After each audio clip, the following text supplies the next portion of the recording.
office before you. I'm finishing up my last week now, as a matter of fact, so I know it can be a bit overwhelming, but I'm here to tell you there's nothing to worry about. You'll be fine. So let's just focus on getting you through your first week, okay? Let's see. First, there's an introductory greeting from the company that I'm supposed to read. It's kind of a legal thing, you know. Welcome to Freddy Fazbear's Pizza, a magical place for kids and grown-ups alike, where fantasy and fun come to life. Fazbear Entertainment is not responsible for damage to property or person. Upon discovering that damage or death has occurred, a missing person report will be filed within 90 days or as soon as property and premises have been thoroughly cleaned and bleached and the carpets have been replaced. Blah, blah, blah. Now, that might sound bad, I know, but there's really nothing to worry about. The animatronic characters here do get a bit quirky at night, but do I blame them? No. If I were forced to sing those same stupid songs for 20 years and I never got a bath, I'd probably be a bit irritable at night too.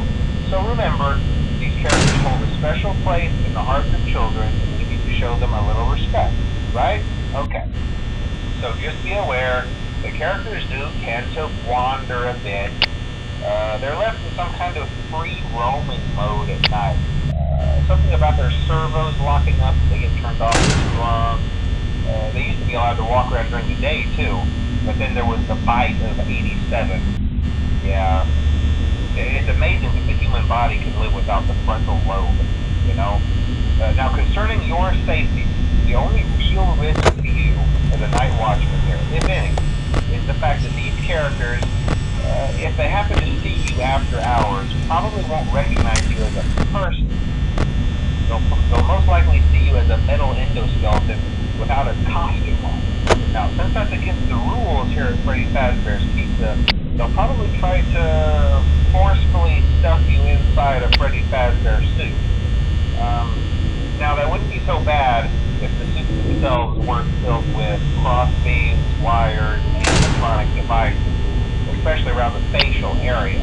So you can imagine how having your head forcefully pressed inside one of those could cause a bit of discomfort and death.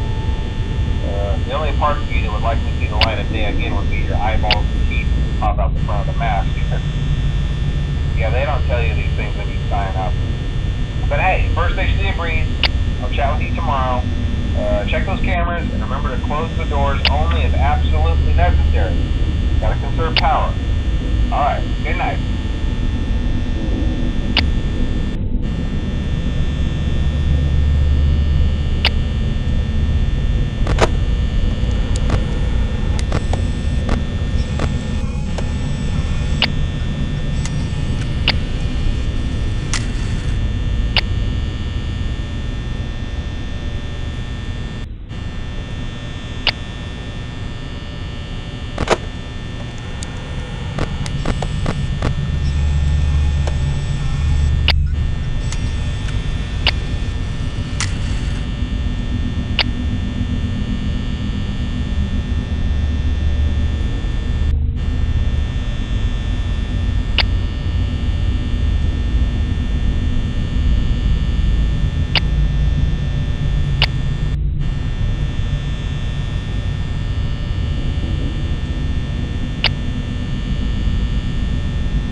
Interestingly enough, Freddy himself doesn't come on stage very often.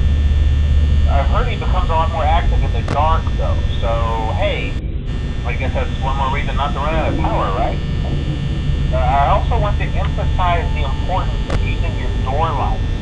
There are blind spots in your camera view, and those blind spots happen to be right outside your doors.